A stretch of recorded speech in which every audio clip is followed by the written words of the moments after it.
On the escalator again. Leave it alone. What? Comics. What are you? I'm Batman. TV and movies. Wrestling.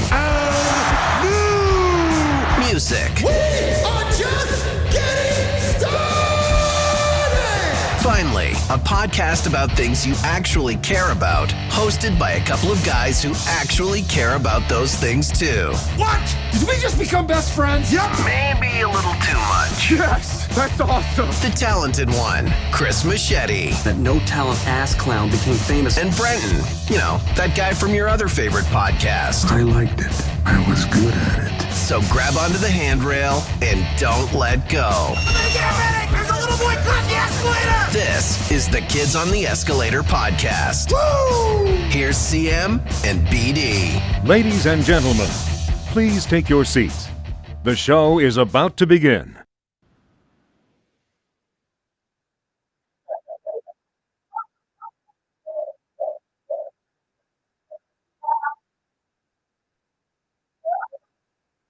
Kids, look at them. There they are. Woo!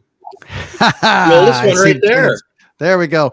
Dun, dun, dun, dun, dun. Look at these guys. Yeah. Holy moly. Like, here, let's just make them full screen for a second. There you go. There, I was trying to make that Left. awkward. I actually had us out of the window to make it really awkward for these three. Look at There this. they are. Here, I'll take the graphic off so we can see the look Far at that. left, we have Miles. There they Wave are. to everybody, No. Miles. Yeah. Say hello. There's Miles. Miles. Right in the middle. Miles, much like his dad. Miles is 27 years old. Look at him. Look at that. 27 years old, just like his dad. Doesn't age a day. I mean, it's crazy. Who else we got there? Who else is Luke's in the middle. who's using the Schwartz there? Is that Luke? Yeah, Luke's using the Wave, Force. Luke. Wave to everybody. There you go. Uh-huh. There's There Luke. we go. He's right on. And then on the far right, we got, Master Obi-Wan Ben Kenobi there, Yeah, right? we got Obi-Wan over What's there. up, Ben? I haven't seen you in a Over while. there. How's it going, buddy? Yeah, that's pretty Yeah. crazy. Ben, I can't I'm really stoked to see you in your new series on Disney Plus. It's Yeah, pretty man. exciting. Tell us how is Yeah. that working out with you and Yeah, Darth how's that Vader? all Are you good? guys getting along well, or what's going on there? Hey, let me just double check in case you weren't sure, Ben. I just want to double check that it is you.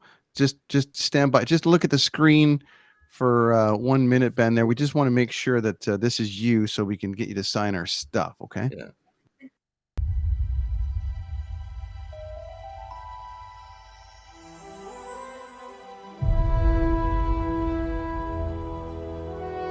The fight is done. We lost.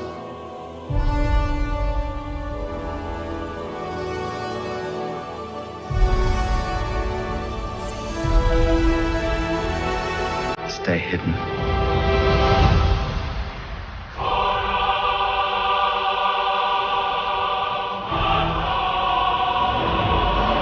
The key to hunting Jedi is patience.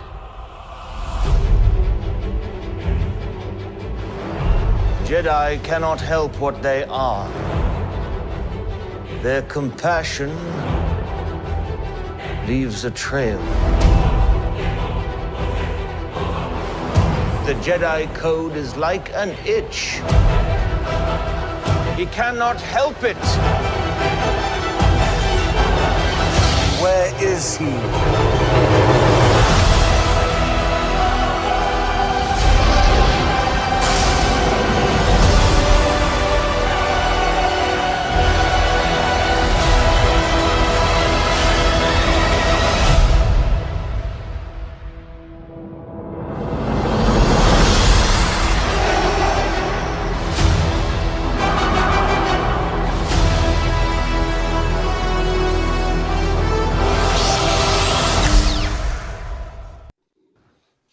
Ben, let me see your face. Just, Ben, come up to the camera for a minute. Just move up. Here he is, young Nice. Ben, young Obi-Wan, right there. You look way different than in that trailer. You do. Way different. They put a beard on you and stuff, didn't they, dude? And that was how they did it. Yeah. Good stuff. It's a Good little stuff, bit man. odd. I'm way out. I think I have the wrong trailer. I don't know. It looks pretty good though, Ben. You stoked? Are you guys stoked for Obi-Wan Kenobi or what? I know your dad is. I know your dad is. Okay, so we are currently sending information from here right now to Holly at work. So Holly's working. My wife Holly's working. Where's she working? One of Holly's boys, and she wants to know exactly every single thing about this podcast without actually viewing it. So I'm double live streaming. Does that work? All right, Copy. there you go. Oh, that's technology now, and you got Miles there to help you with that. So there we go. Yeah, there we go. Anywho, welcome, my friends. It is the Monday night. It's the Kids on the Escalator podcast. Hello to everybody. There's no swears until the children are out of the room. Oh yeah, we usually do. But you know, it's funny as my folks are watching right now, and they're probably having a heyday right now. My mom's probably just like, "Hey, look at all the kids! Woo!" Right, Mom? Gracious Gary and Dangerous Dorothy just up there. They're watching from up the road there right now. That's right. We all have to wear glasses these days. At least, man, I Dent. can't. It's funny. I can't see the screen without these things now. I just need them. Like, whoa, I can't see. They're awesome, aren't they? You get Yeah, laser yeah. vision. It's perfect. I'm in trouble at a restaurant if I don't bring these, man. I'm ordering stuff. Then you need to put yours on, and then the three of us need to be in the window like this, and then it'll be like the album cover from the Machete record, and then it will just be us in glasses, and then it's truly 30 years later. So there you go. There we go. There you There you go. But you're not sponsored by Costco like us. So Oh, not yet. No. They've been hounding me for years.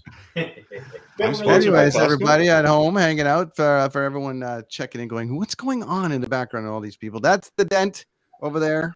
The Dent, founding member of Machete with Chris Machete below, and then they politely asked me into the band with no drum set, and we went on to make records and do things and all the rest of it. And Dent's got a long storied history with us, and he's got a bunch of kids that don't age like him as well. So look at him there. That's him. Actually, anyway. believe it or not, if you think about it, do you guys remember the last time you were ID'd for purchasing beer? Been a long time for me. But Chris, I don't know. You still get. I don't remember what I did yesterday. To be honest with you, I don't know. Sure, I remember. In March 2020, I got ID'd for beer 2 years ago, and I was 46 at the time. It was great. Nice. I'm still the youngest guy on the panel. Well, I was the youngest guy. You're not the youngest guy in the panel. What are you talking about? I was the youngest guy on the panel until the gents joined here. Gentlemen, it's happening. Well, the good news is a couple of these guys need to go wash the dishes, and another guy's got to go finish his episode of The Simpsons. Yeah. Take that. We can let them retire for the evening, right? Well, until we're done, it's going to be probably quick. Well, how about you guys go wash the dishes and come back when you're done? All right. I'm gonna watch this on my. Come back and do a magic trick or something for us. Put on some kind of skit. Reenact a part of Star Wars for us. That would be really cool, actually. That's right. Dent, what's going on? Welcome back to the show, man. Welcome back to the show. That's right. I've been practicing my CNN nod. There you go. Perfect. Nod, yeah. There we go. I think I've mastered this one. Oh, you got that. That's a nice. Jury duty. That's we are live on the Dean Blundell Network and all the things. Everyone, thanks for listening and watching and all the rest of it. Chris is nodding away. At this point, you could probably just ask Chris anything if he's in CNN nod mode. Go ahead, Dent. Go ahead, caller. Yeah. Well, if we're gonna do it CNN style, we got to do it like this. So, anyways, this is like a classic CNN look right now, isn't it? Dent, you're the guy, right? Aren't we doing that now? Yeah. Well, I'm just waiting for somebody to say the T word. They have to push a little bit of an agenda with each episode, don't they, or each stream.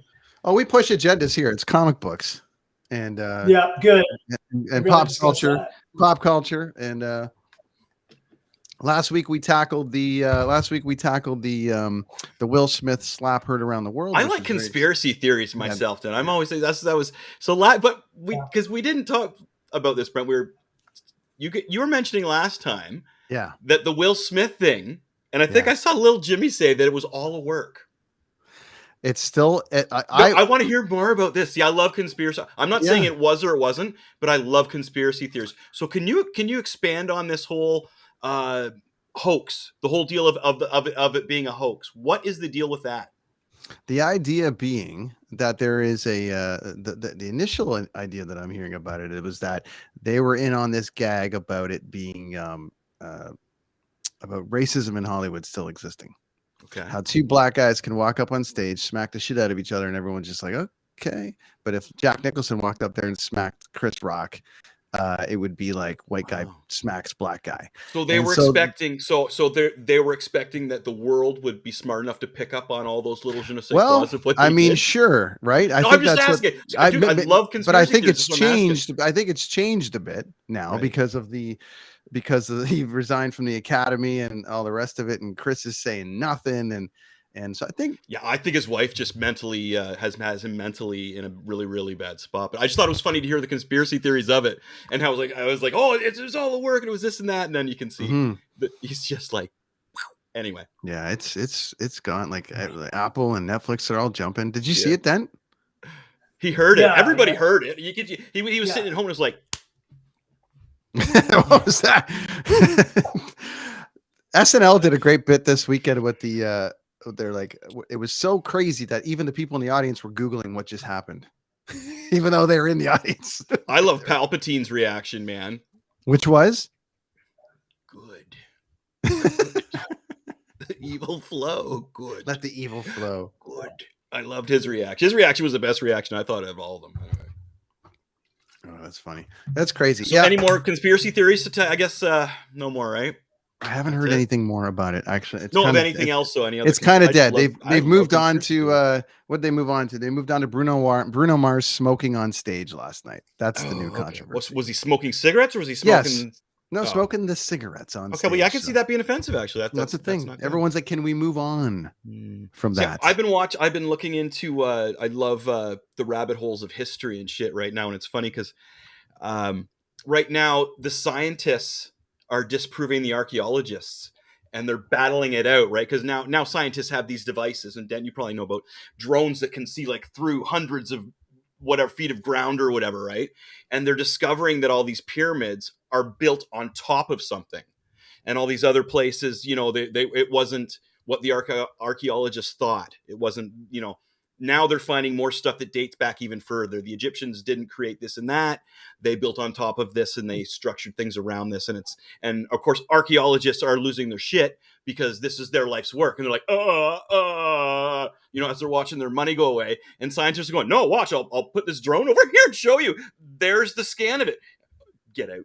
And they're not being allowed to like see so many things like underneath the Sphinx, right? Like they're not allowed to be in there. And of course, the head guy of the archaeology went in there and said, "Oh no, there's nothing in there at all. There's nothing underneath the Sphinx, nothing at all." Okay, anyway. So the battle between science and archaeology right now, I'm nerding out on. So, and that's huge. That's conspiracy theories that just make anything you watch on the History Channel 2 months ago not worth watching. Yeah. Oh, so the Egyptians found this and the Romans did this. Yeah, there's other stuff they found, like global techie and stuff too, right? But now having these drones that can see through, and even cooler is when they go to places that are all under brush, that have all grown over, and they fly these drones in, and they're like, "There's a pyramid there." Like, no, that's not a pyramid. Watch this. Hold my beer. Yeah, cut, dig. There it is. The archaeologist is like, you know what I mean? Like, yeah, it's great. So I'm really enjoying the battle between scientists and archaeologists right now.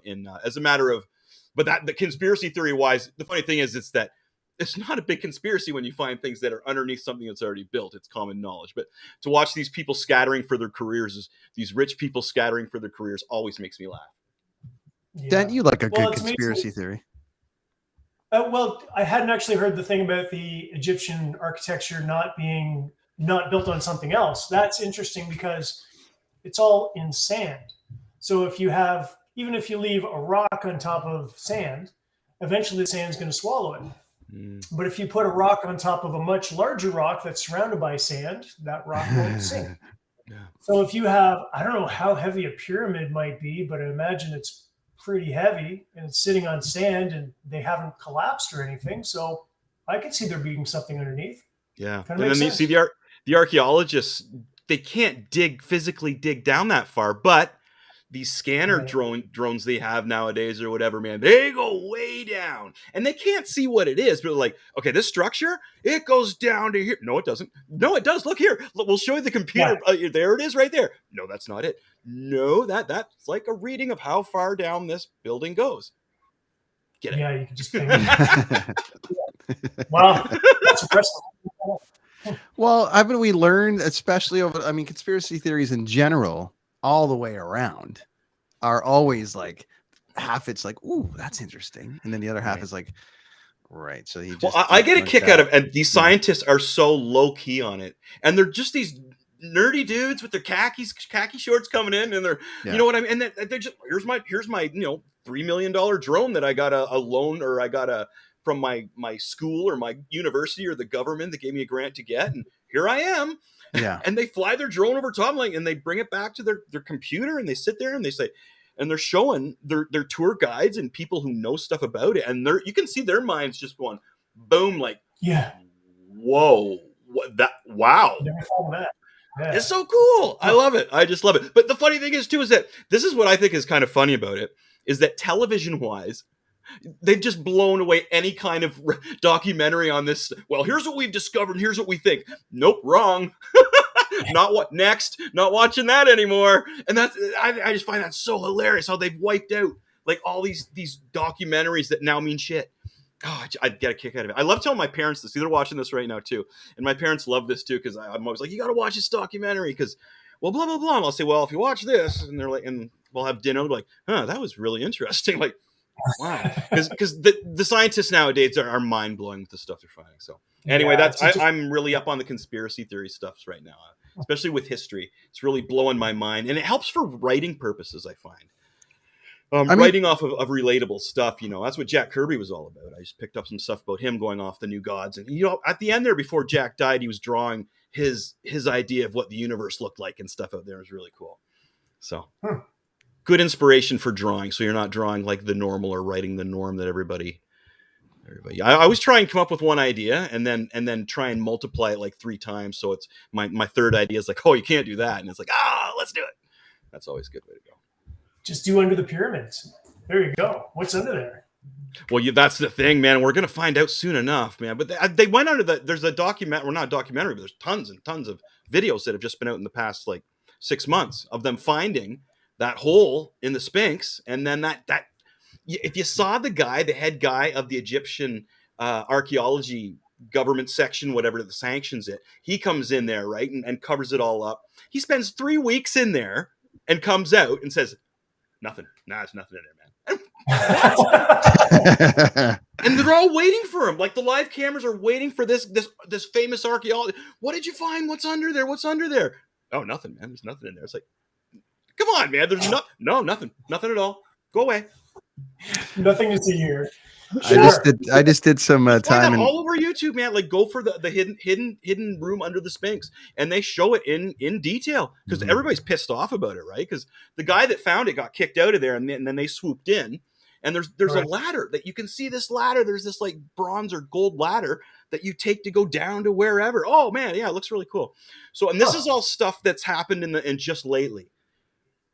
I can't watch anything from last year on now because it's all been disproven. You know what I mean? Well, isn't that all anymore. of them though, Chris? I mean, every single conspiracy theory has its rabbit hole, and then all of a sudden someone comes out with something new, and then you go like, "Well, I can't watch those anymore." It's the science though, dude. As I say, like as soon as you can X-ray through the ground, and like Dent said, man, like what is under the sand? There's parts of the ocean and spots that they haven't gotten to yet as well. What's down there? We don't know. But I just think it's awesome how all these people think that, oh man, this is what happened. This is happening. Nope, you're wrong. I just love it when these guys are proven wrong, when they're so sure that don't think outside of the box. Here's what happened.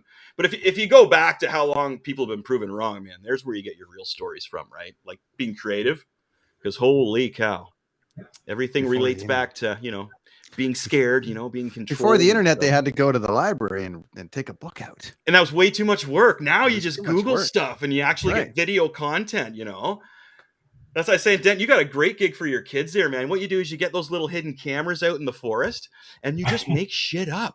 And you get a YouTube channel for I'll be a guy watching and going, whoa, see that? What the hell was that? So you get a camera out like in the middle of your forest where you're doing stuff, and it's like a casual one, and dress up the youngest one in something, just have him shadow by dancing or something, right? And we catch on here. You know what I mean? You'll get so many hits; it'll be hilarious too. That'd be really good. Cool. And then we can talk conspiracy theory about that. That'd be great. Live from Dent's cottage. Oh, how cool is that? Yeah, it's amazing. We've got all kinds of little secret society things. I mean, I've said too much, but we can do that. We do have a couple of cameras handy that could do things like that. You heard it here people first. Eat that up. People eat that up. It's really entertaining. I like that stuff. What's your favorite conspiracy theory, Dent?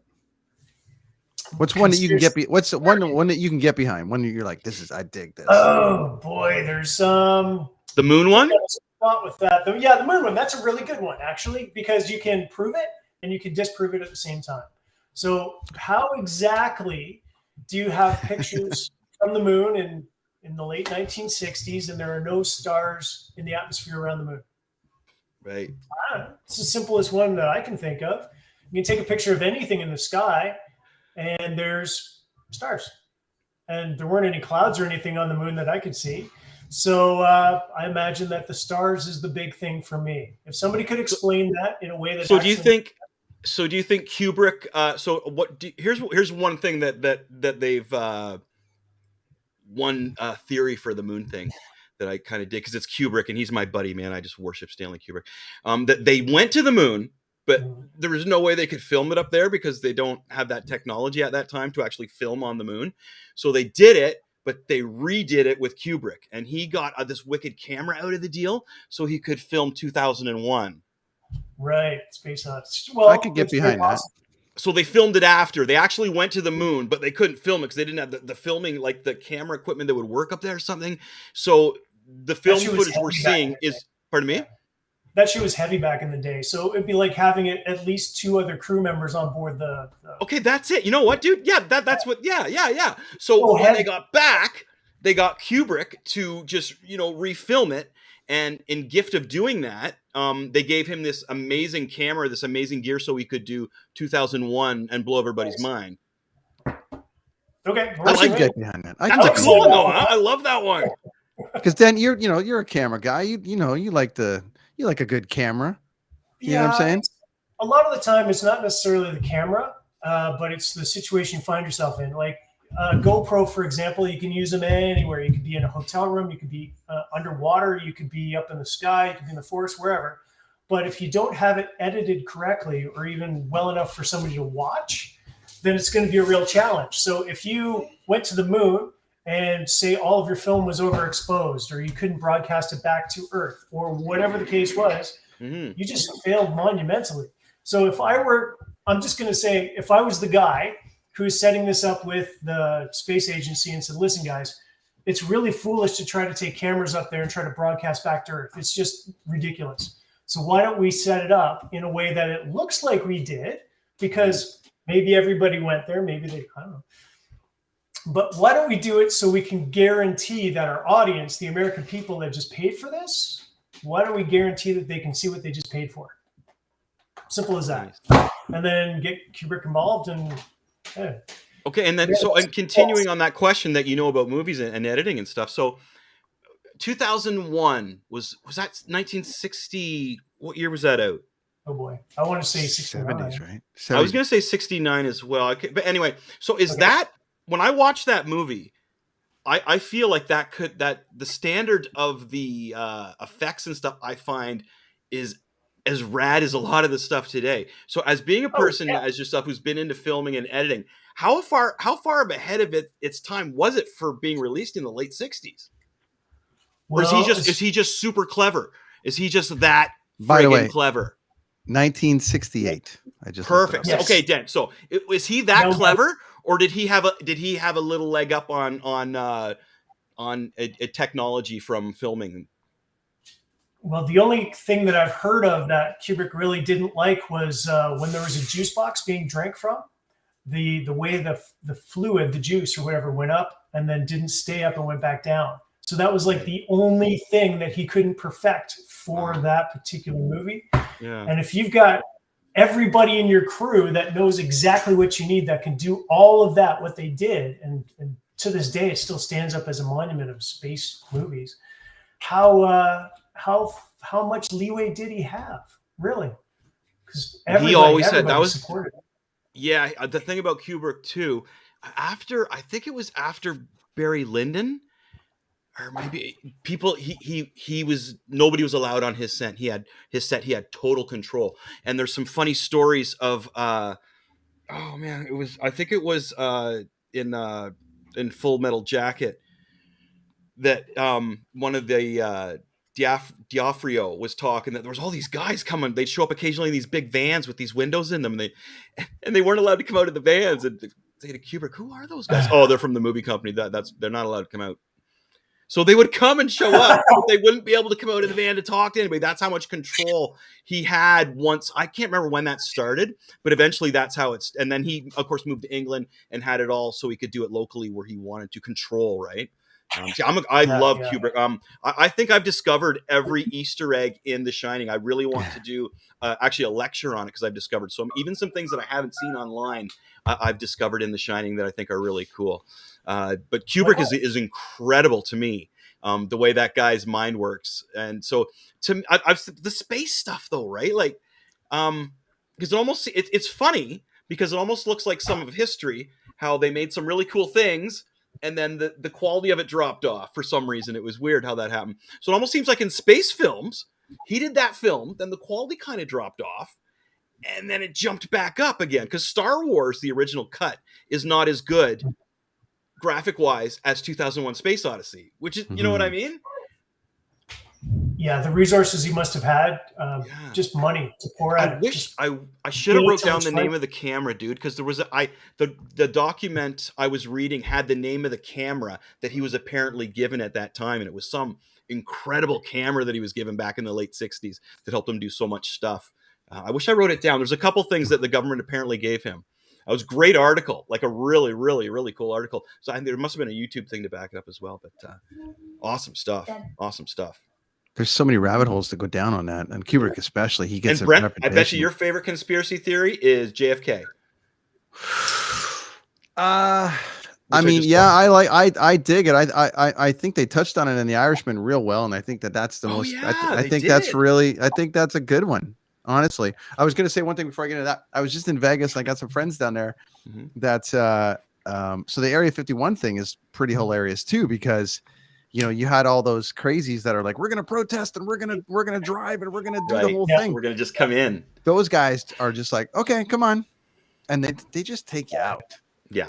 There's holes in those deserts out there full of people driving to Area 51. So it's kind of funny that area, even though they talked for years about, when Trump was like in there, he's like, I'm opening up the books. It's going to be great. Everyone's going to learn everything about aliens. And then even he got in there and he's like, oh, I guess we can't open that book yet. Yeah. Well, if you go back further, they've all said it. Like I think Reagan said it, and so did Clinton. Clinton said it. I remember him saying it.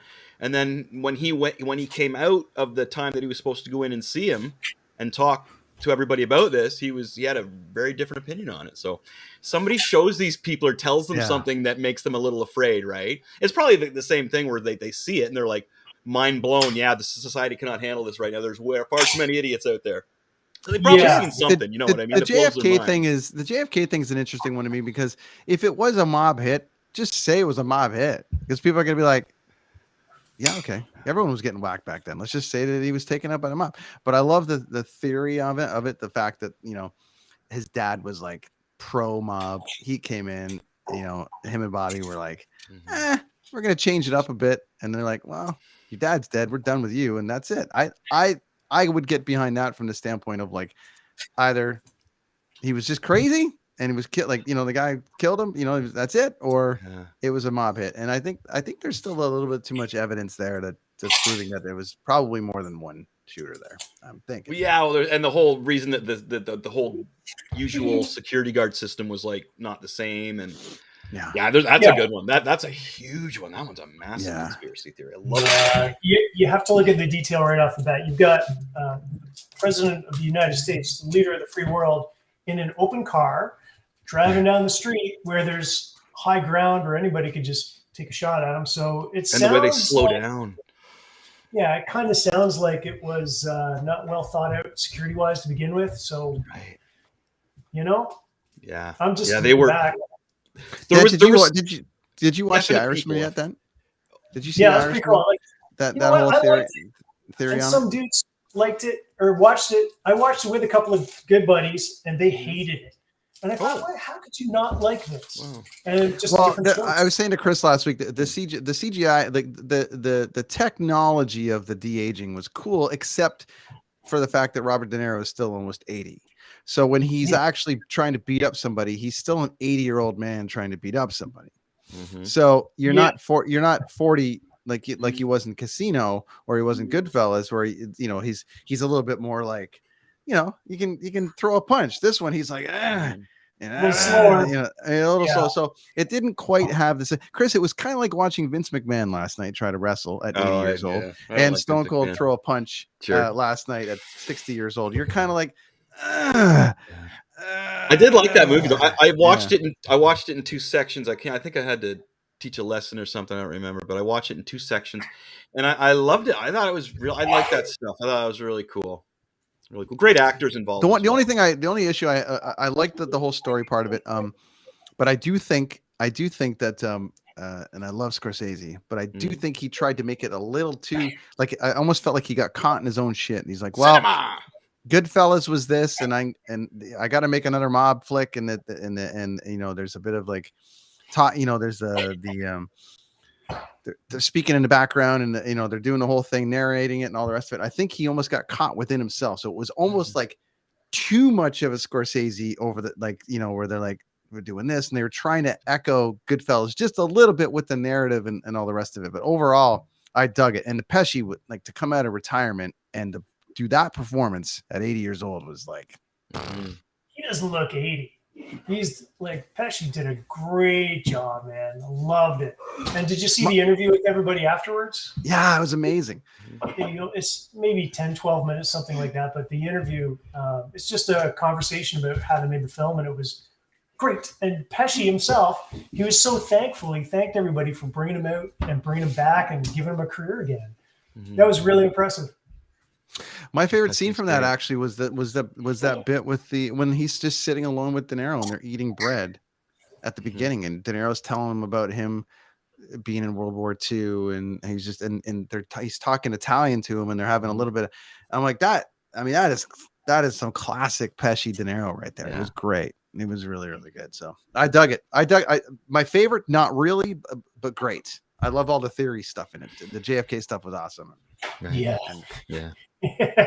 And that guy's pretty controversial who wrote the book, because all the mob guys have come out and said, he's lying, because they all want to take credit for Hoffa. And it's like, whatever. Well, I don't want to brag, but I did, I know where Hoffa is. We just played tennis, I've watched a lot. I've had a few documentaries on that too. It's it looks like his best friend put him down there. Yeah, the Irishman. Makes sense. It's not very glamorous as him buried underneath a casino in Vegas. They can't all be, right? They can't all be. But yeah, great story, man. But anyways, I love conspiracy theories. I said, I'm sitting around drawing, I got to put something on that I can listen to. If I put something on that's too distracting visually. So I like to listen to stories and stuff like that. Another one, again, is like the disappearance stories in the woods and stuff like that are great. Oh, man.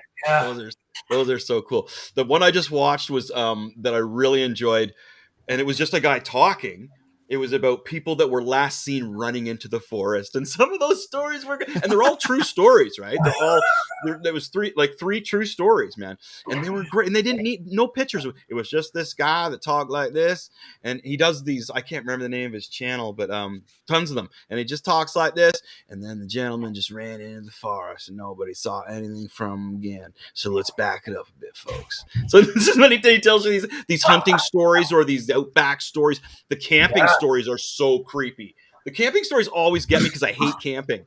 But I don't know, being out in the middle of the woods in a tent, and all these people have these tents where what are those tents where your feet hang out of? Pup tent? I guess. Yeah, I guess you're talking like just a teepee hiking tent kind of thing. I guess if you're a hiker and you go because you don't want to carry a lot of stuff, right?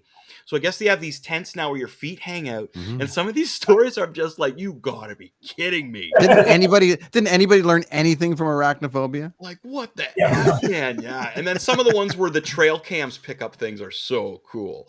And whether it's somebody effing with me or not, it's just fun. I love watching those. I get a kick out of them, you know. But you guys could do something really cool. That's what you get the kids to do for their jobs, a YouTube channel. And they can just make, as I say, just dress them up in like even like a skin suit and have one of them dance by the camera. Oh my God, was that an alien? No. And then you do this. And then you have to do this. Did you see it? Did you see it? Show anything.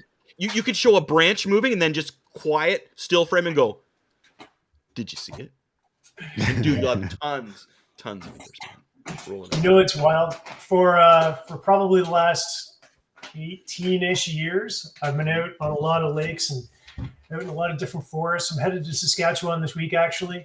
And we've been on the active hunt for any sort of Sasquatch, Yeti, whatever. Never see a thing. It's always the guys that want to see it that never do. Well, you know what, dude? You might have to help the video situation a little bit. You know what I'm saying? We got him out here. You might have to that kind of looks like something. Film it. Film it and then jerk away quick. We got him out here. We see them all the time, Dent. It's fine. They're just running around. It's fine. Yeah, it's good, man. I'll bring some trail cams. Bring these guys. Those videos, man, they get tons of hits, and I'm one of the people that watch them and listen to them. I think they're great. I love them. And some of them you can tell are really fake. And other ones are kind of like, well, that's kind of fake. And other ones like, how the hell did he do that? That's amazing. You know what I mean? Like, because I'm not a big ghost guy. Ghosts don't really scare me because it's hard to believe that like when everybody dies, that they have a ghost here, because that's a lot of ghosts. There would be about 1 million ghosts in my room right now if everybody who died had a ghost that was everywhere. It would just be insanity. So ghosts don't really scare me. So when I see them, I'm more like, how did you do that? That was great. You know, which I love. I think that's awesome. Yeah, ghosts are. We live next door to a big graveyard that dates back to the early 1800s, and there's nothing out there. Nothing. I've waited, been up on full moons, anything you could possibly imagine. Very foggy. Got the flashlight out. There's no ghosts. No. What do you think overall, though, Dent? Do you think it's possible that they can exist, though? Sure. Because I like the poltergeist theory of them being just lost. Right. Well, like it's possible. Like they're lost. I dig that again. Theory. But again, you know who I think? Sorry, you know who I think was the very best theory? Is Kubrick. Is that if something important happens in a very, if something crazy happens in somebody's life, they leave an imprint. Their spirit doesn't stick around, but they'll leave an imprint of themselves. If like say somebody got killed in a room, they will leave an imprint of themselves in that room. Their spirit doesn't stick around and everything, and it's not like they stay; they leave an imprint. And wow, again, Kubrick, he's like he gets it. Like it's just the guy is so brilliant. But that makes a lot of sense because there's a lot going on. We heal. I find it amazing that you cut yourself a heel just for one thing, but there's amazing other things that we do as humans. So to think that we're just gone is kind of sad. It almost like, man, we worked this hard to become like this kind of a person. We're just gone. So I love that imprinting idea. If it's an important event, you leave an imprint. Oh man, that's awesome. But again, Kubrick, he was genuinely a genius, though, I believe, wasn't he? He was like, seems like, yeah. I don't know how you'd measure genius really, especially artistically, but you've got a certain something that no one else can attain or acquire or even figure out how to do the way you do it, then it's very likely you're a genius. That's good. In a positive way. I mean, if you're a serial killer, let's not say that there's right. Don't go that route. One thing, Dent, that I love about Kubrick's work, and there was one thing that most people say, and I always work with too, especially even with my drawing. It's like cut. Like, don't let the scene go too long. Don't drag out the process of what I'm drawing. Get to the point of what's going to happen in your story. Where Kubrick does the opposite. He just sits on the person's face. You know what? He works with the actors so on their strengths or the scene. He'll just sit on the scene, and you're thinking, okay, he's going to cut the scene, and he doesn't, and he makes it uncomfortable, or you know what I mean, or it just makes you feel that scene.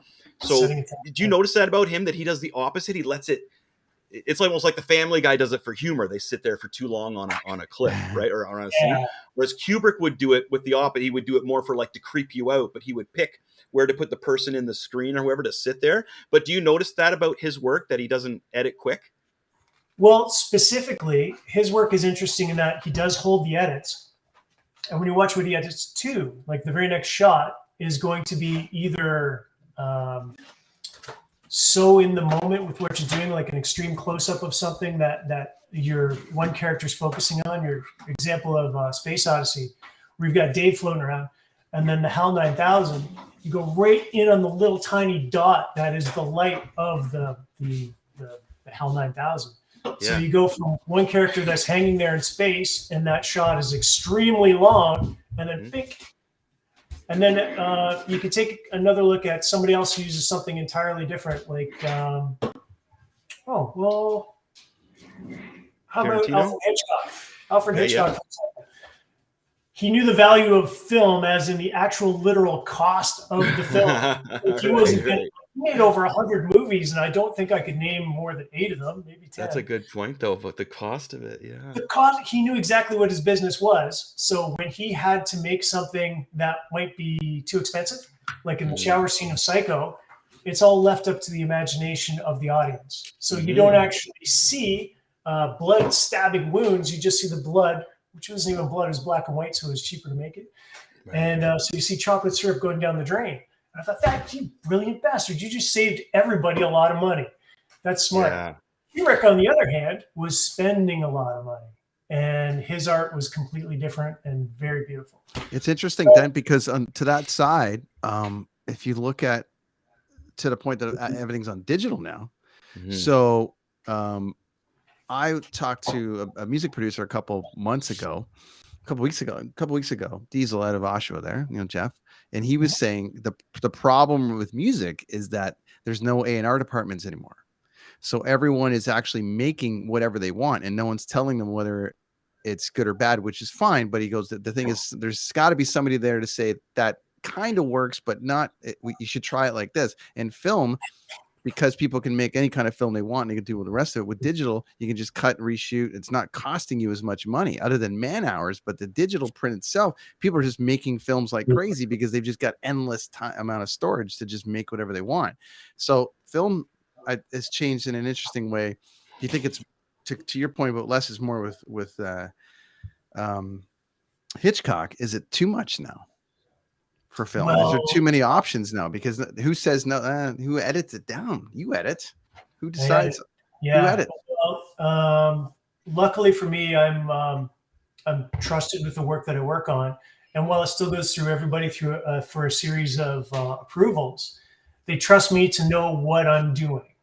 So if you have, say, for example, you're making a movie and it's a love story, and you've got this beautiful actress and this leading man and everything's going great, you can do it very simply. You have a series of shots and a storyline that always works. And I think probably the Hallmark Channel, they only have 2 or 3 scripts, and they have, they only make the same film over and over again, and it always works. But to go back to your example of Kubrick, I don't think he made the same story twice, did he? I can't think of. No, he went for different genres of films, right?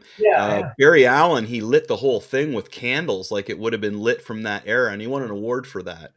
And then, so he would do different films, and apparently by the time he got to, well, it's funny because if I watch Clockwork Orange now, I laugh, and I think it's a comedy.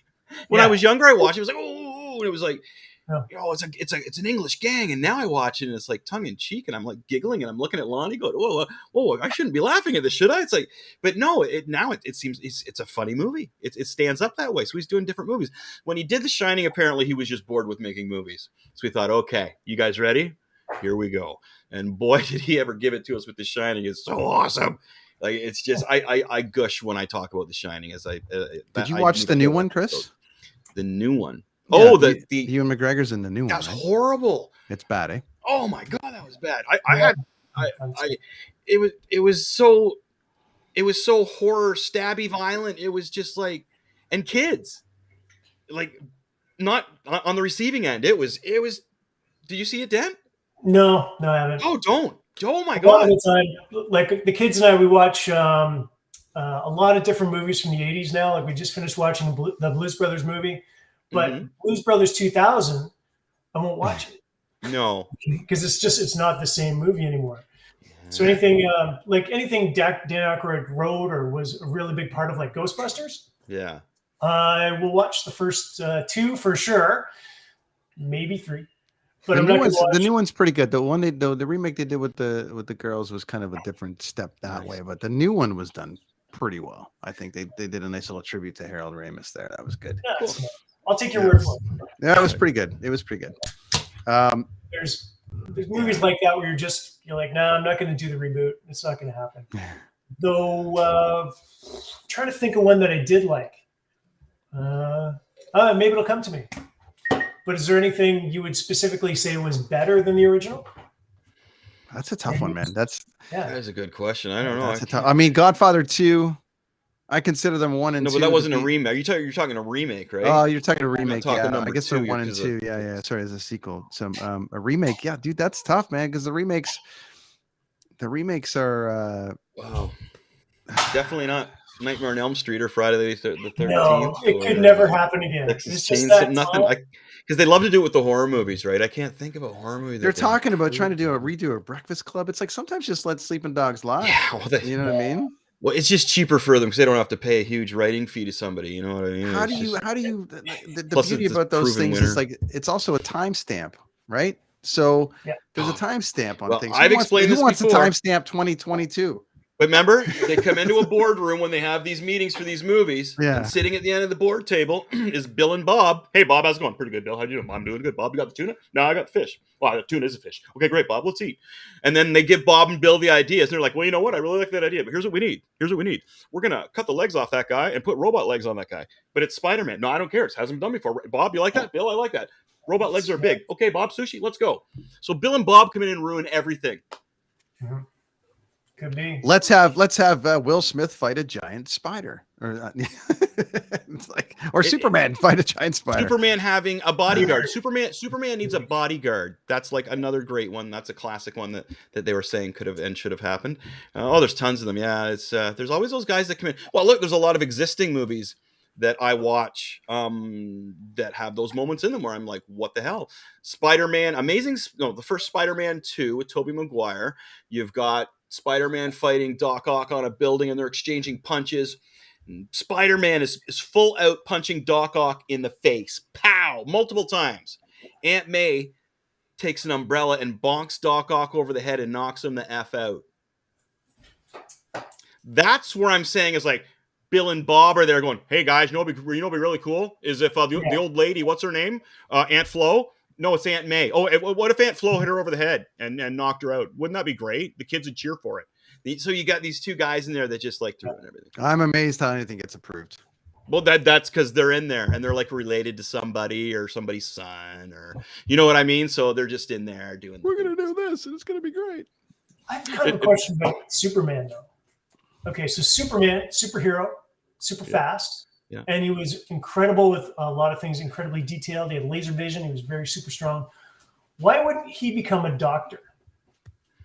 Because he could heal people, like just like that. Because he's got to defend the earth. Because you're saying instead of a reporter. On his off days, You're saying instead that's of what Doctor Strange. That's what Doctor Strange was, right? And he had to choose between the two. Because look at Doctor Strange. He could have went back and become the world's greatest surgeon.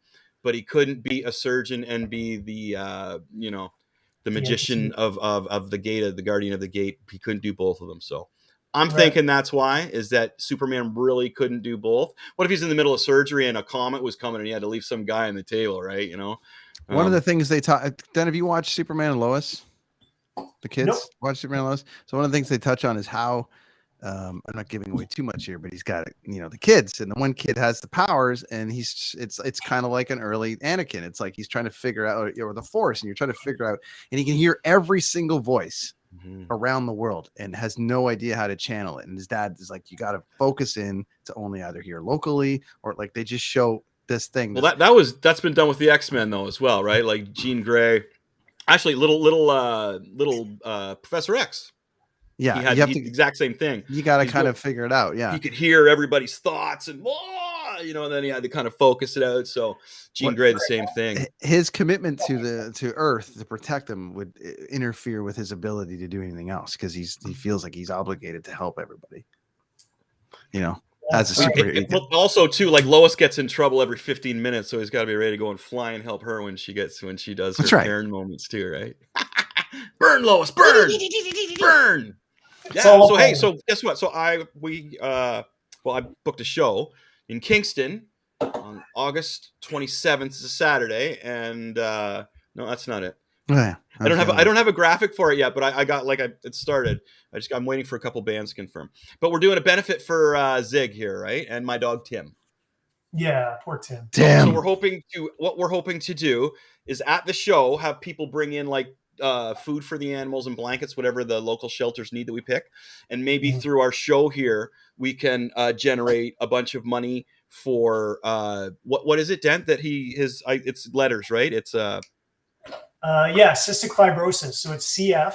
Mm-hmm. Yeah. And the Cystic Fibrosis Foundation of Canada. I don't have a website off the top of my head, but no, we'll come up with more. Yeah, as we get closer to August, we'll start. Oh yeah, we got lots of time. Thing. I was just curious about, but that's the second benefit, and we want to raise cash through this show for that benefit. And at the show itself, I want people to bring out food and stuff for the animals. So that's for Tim. Well, Chris, for Zig. Around your birthday too, like Facebook does give you the option, so I definitely think we should tag cystic fibrosis as your birthday thing. Yeah, and be definitely. like, hey, we'll do that.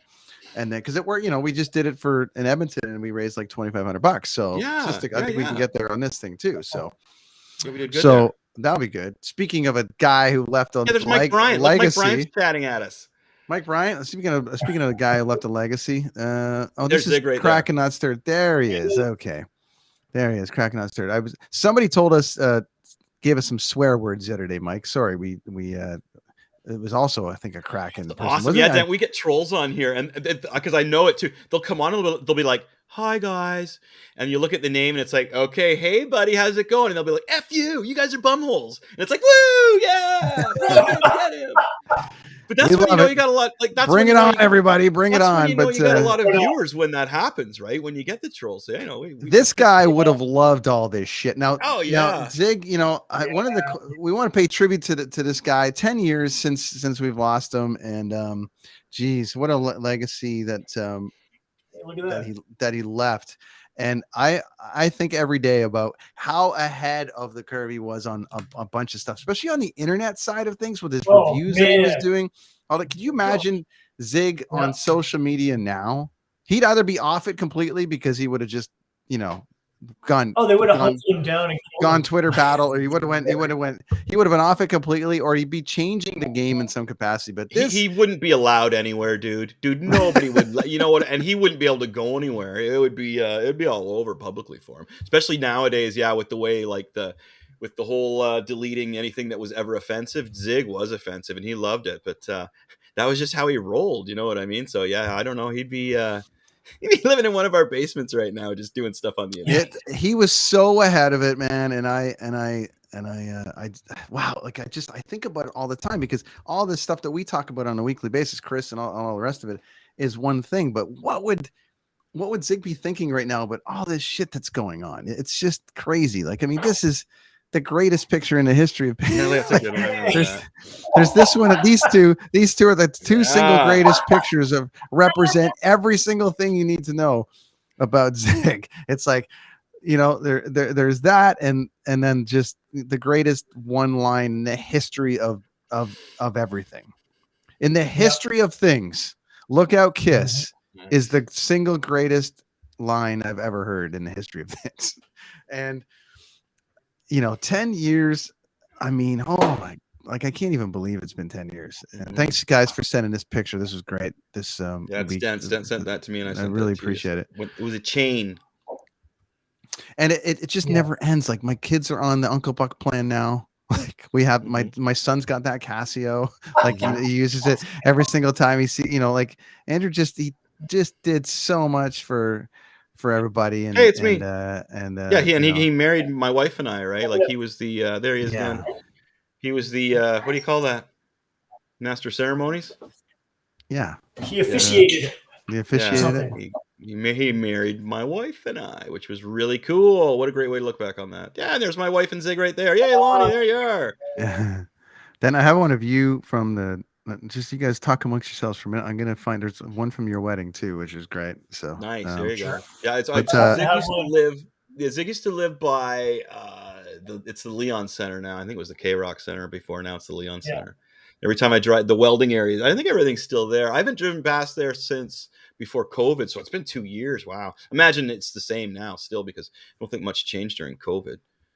So, but every time I drove by there, you see it, and it's just like time stands still in that little area, which a lot of stuff does in Kingston. Actually, it's pretty good that way. The clientele in Kingston keeps a lot of stuff in business, which is good. It's really good. Yeah, it's very local economy. It's good that way. And personally, I look forward to the day I can actually move to Kingston. We've discussed it, my wife and I, at length a number of times. We've looked at houses there. It's just one of these days we'll figure it out, because it's probably one of the most civilized places I've ever been, with a fantastic art and music scene. And it's just got such a good vibe. So I can see why Zig went there. Yeah, he moved really from Oshawa back here for sure. Yeah. Plus, we all know people who run great shows. I went and saw the Cancer Bats and Comeback Kid a couple weeks ago there. Man, that was a good show. That's where our show is going to be, is at the mansion there. That was a great show. But here's the cool thing about that show. So Mark was running that show. Started at 6:30, was over at 10:30. Thank you very much. It's the Chris special. Dude. I was like, so Mark's like, my show's end at 10:30. I'm chatting with Mark about it because the show's starting again, right? And he had a bunch of them coming up, like popping this and that. And he said, yeah, my show's over at 10:30, man. Beer cheers, right? And I'm thinking, I wish. And nope, he was being serious, man. That was great. But I got to share one funny moment. I hope Mark's watching, because this was great. So we're at the gig, right? And I'm just hanging out with Mark, and we're shooting the shit. And this great big bouncer comes up to Mark, and he says, he's, and we both couldn't hear him. Mark looks at me, looks back at the guy says, and Mark says, Moosehead. The guy kind of looks at him, shrugs his shoulders, walks away, comes back, gives him his moose head. And Mark's like, what did you, like, Mark's asking me, did you hear what he said? And I was like, no, I don't know what he said. So he comes back, what did you say, man? I'm sorry, I didn't hear. He goes, well, I was just saying, don't you ever do anything but work? Or don't you ever do any work? And Mark's reply was, yeah, Moosehead. It was like, Moosehead. It was the best burn, and he didn't realize he did it, right? And the bouncer was huge too, so it was really funny. Don't you ever work? Sure, Moosehead. There you go, Dent. That was a good burn. There you go. There's a good one too. Look at there that. You go. So funny. The Chucks, I got him. It's I tell you, I want to dress like that just every day. Just every day. Yeah, if we start doing that on this show, we probably still all fit in our shit too. I'm thinking. Yeah, it hasn't gotten quite there yet. Did we ever take those back? Dent still got them. Did we ever take those back? I don't think we did. The shoes? No, we don't take them back. What happens is I collected Zigs, and that's only because he passed on shuffled off the mortal coil. He's no longer with us. So I took his shoes, and they stay with mine.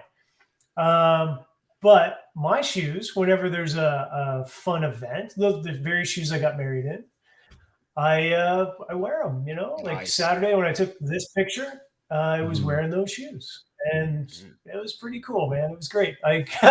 The ground is still a little bit hard in Ottawa where that picture was taken. He's in the Canadian National Cemetery at Beechwood. I'm going to be in Ottawa in a couple of weeks. Then I got to go check it out. Oh yeah, I got the location for you. It's really easy to find. The ground was still very hard, so it took a long time for those 6 beers to sink into the ground. And there was this lady walking by. She had to be probably 80. She's walking by, super friendly. She's apparently there every weekend. Hey, there you go. And she says, "Oh, did somebody leave a mess of beer cans there?" I said, No, I'll clean them up. "Oh, you brought those beer cans?" I said, "Yeah, I'm just having a beer with my buddy." And she goes, "Oh, you're not allowed to drink in the cemetery." I am not cemetery. Everything's fine. And she then went on to explain everything about her life and her family. And I don't remember much of that, but it took a long time for that beer to soak in the ground. That was pretty cool. Then you should have been like, she was like, you can't drink in a cemetery. You'd be like, well, clearly you don't know me. She just kept asking her why. Why? I mean, the cemetery is only the 180th thing I've drank in on the list. There was a time. But I think my reputation is still received. It's got to see there. my cousin. Yeah.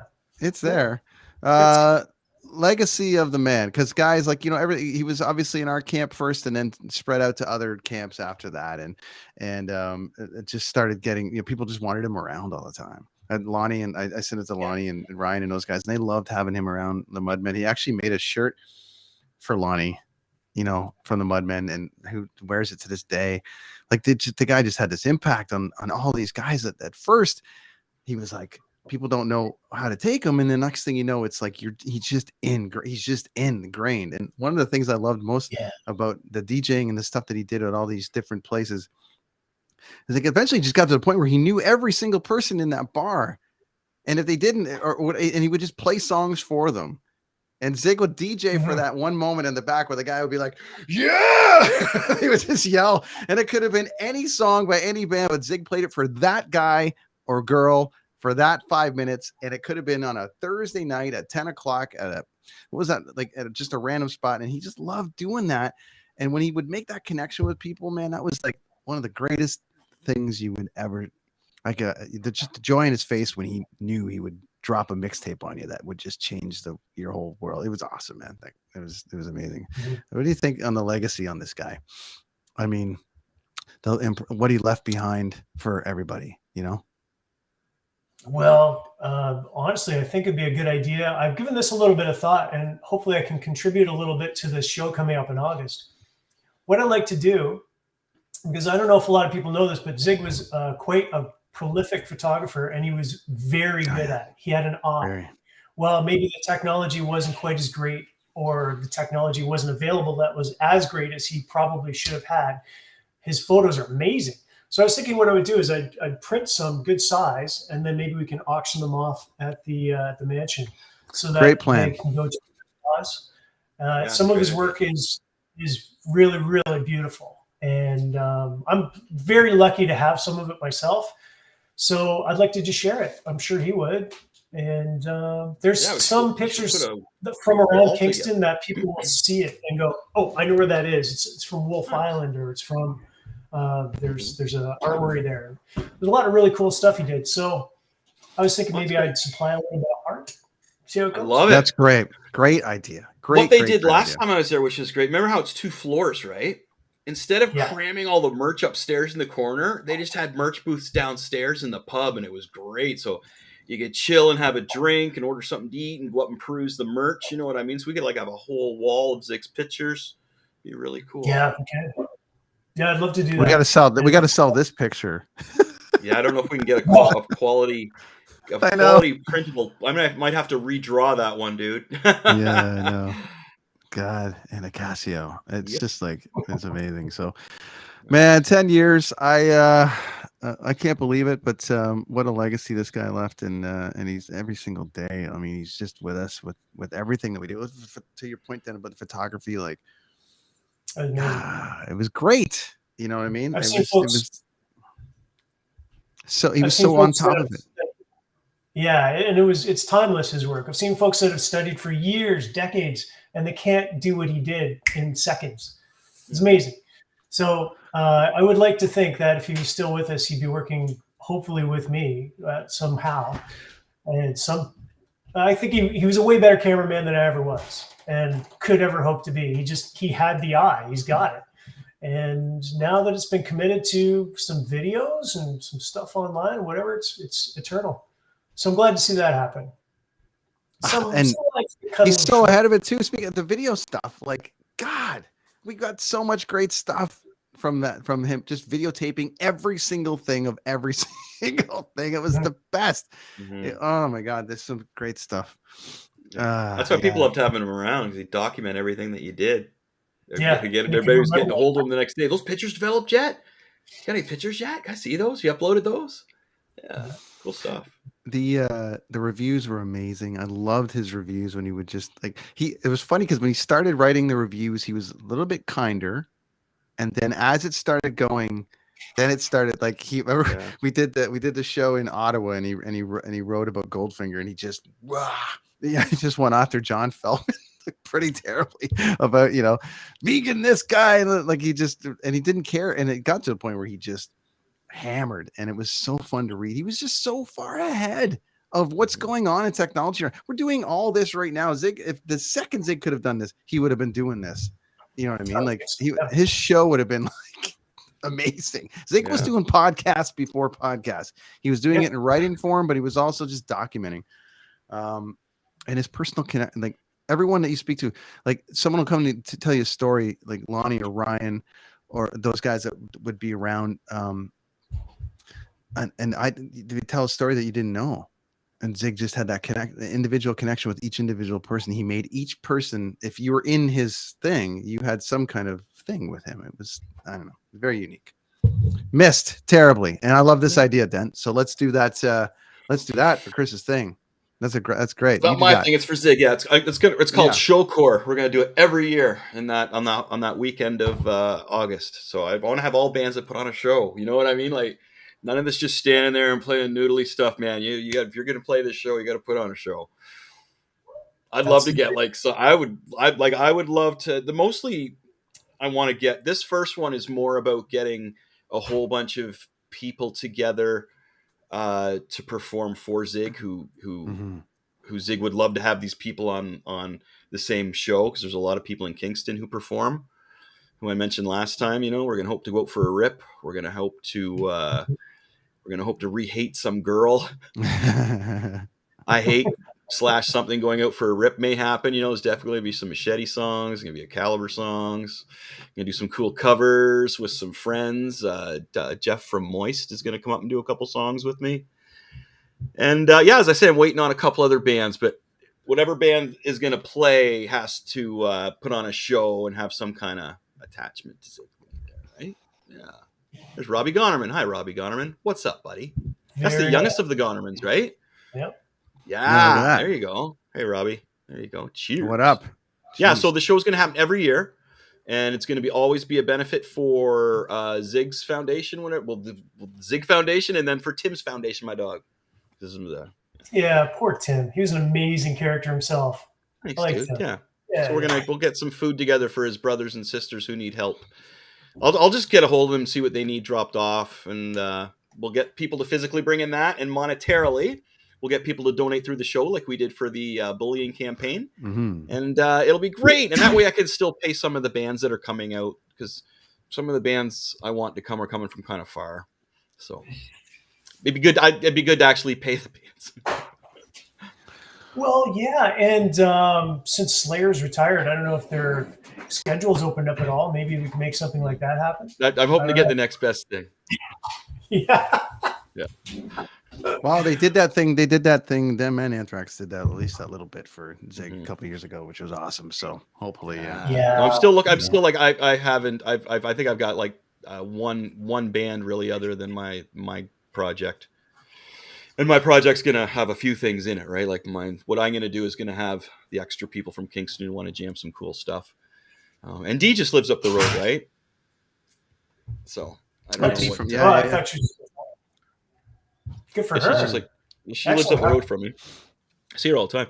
So yeah, so she'll probably come up and perform a song as well. So there's more Sally members that will be up there. And yeah, her band 46 or 47 Teeth or something. They just released an album that's really good, really good. Zig was a big fan of Dee's and her musical life and everything. Yeah.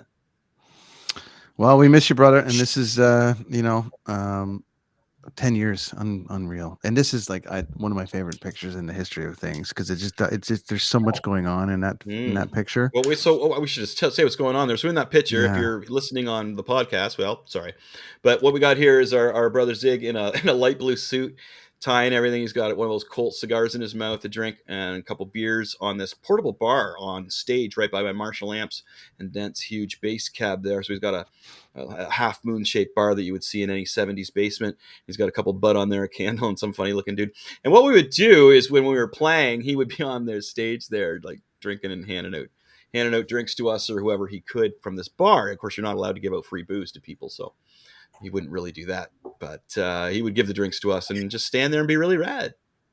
So that's what he's doing in that picture. That's just, he's side stage at one of our gigs. I remember, it might have been Eric. It might have been Eric Grosvenor or somebody when we did that one time, and he saw it. And Eric's like, "Do you guys have your own bartender on stage?" So you don't? You don't? What the hell kind of band do you got?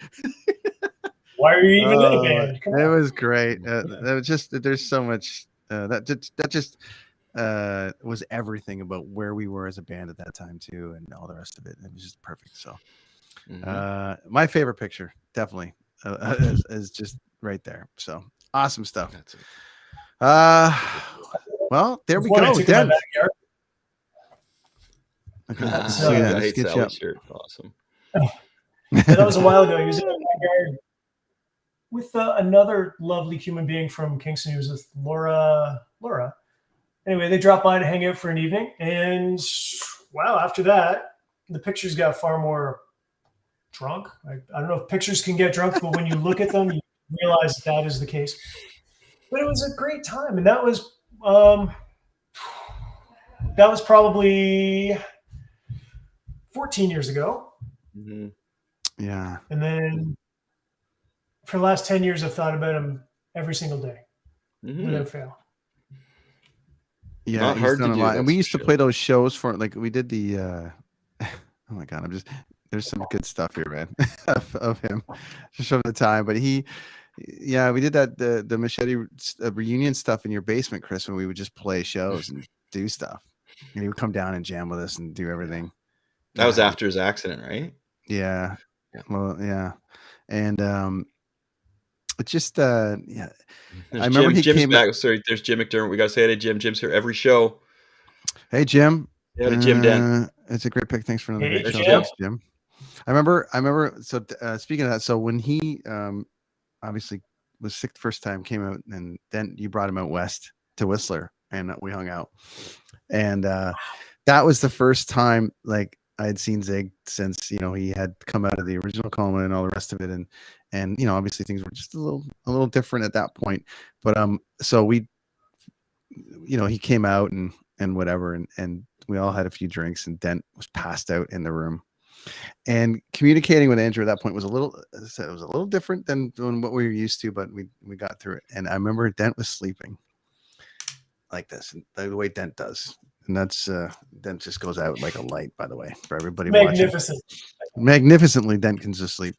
And he was out, and Andrew, like, just out of the blue, just stood up and just slapped him as hard as humanly possible. And Dent's like, "What's going on?" And then that amazing Zig laugh came in. That amazing Zig laugh came in, and that was kind of like, that was it's like he remembered, like, oh yeah, I'm supposed to smack Dent when he's sleeping. Like, he just punched the shit out of him. Dent's like, "What the fuck?" And Andrew just had that big bellowing, like, dying laugh. They just laughed so hard. And I remember Dent being like, "Did you just slap me?" It was fantastic. It was fantastic. Yeah. To give you some idea, a little bit of background on that is Zig had an accident at work. Because he had cystic fibrosis that develops into diabetes. It just happens.